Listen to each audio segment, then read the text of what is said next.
السلام علیکم۔ امید ہے کہ آپ سب خیریت سے ہوں گے۔ آپ دیکھ رہے ہیں مس ہسٹورین چینل۔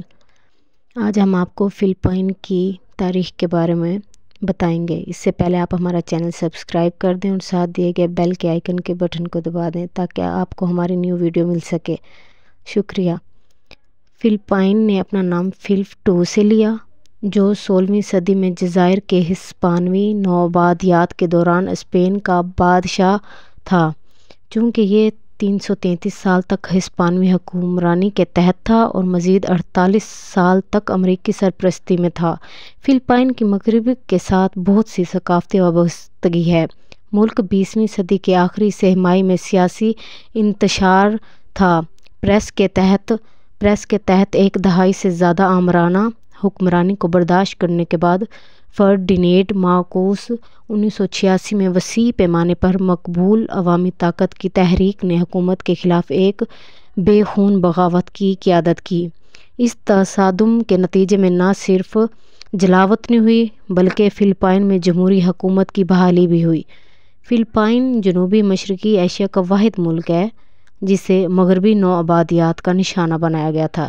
اس سے پہلے کہ اسے کسی بڑے علاقے یا غالب ثقافت پر حکومت کرنے والی مرکزی حکومت کو ترقی کا موقع ملے، قدیم زمانے میں فلپائن کے باشندے ایسے لوگوں کو متنوع مجموعہ تھے جو ایشیائی سرزمین سے ہجرت کی مختلف لہروں میں پہنچے اور جنہوں نے ایک دوسرے سے بہت کم رابطہ رکھا۔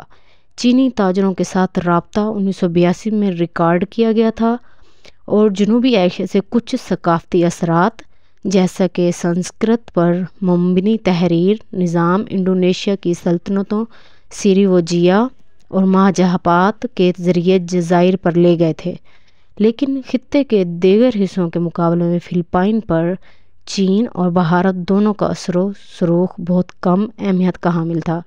فلپائنی جزیرہ نما کے لوگوں نے جنوبی مشرقی ایشیا کے دیگر لوگوں کے برعکس کبھی بھی ہندو مت یا بدھ مت کو اختیار نہیں کیا تھا۔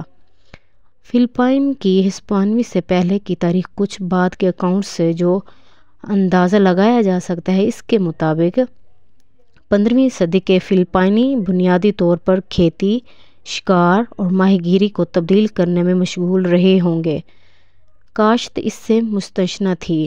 صرف شمالی پہاڑوں میں جہاں تقریباً 2000 سال پہلے چاول کی وسیع چھتیں تعمیر کی گئی تھیں، معاش اور سماجی تنظیم ایک مقررہ علاقے سے منسلک تھی۔ نشینی لوگوں توسیع شدہ رشتہ دار گروہوں میں رہتے تھے جنہیں بارنگے کہا جاتا تھا۔ ایک داتو یا سردار کی قیادت میں ہوتا تھا۔ بارنگے، جس کی تعداد عام طور پر چند سو افراد سے زیادہ نہیں ہوتی تھی، عام طور پر سب سے بڑی مستحکم بارنگے کے اندر اسٹیٹس سسٹم سخت نہیں ہے۔ ایسا لگتا ہے کہ یہ 3 وسیع طبقوں پر مشتمل ہے: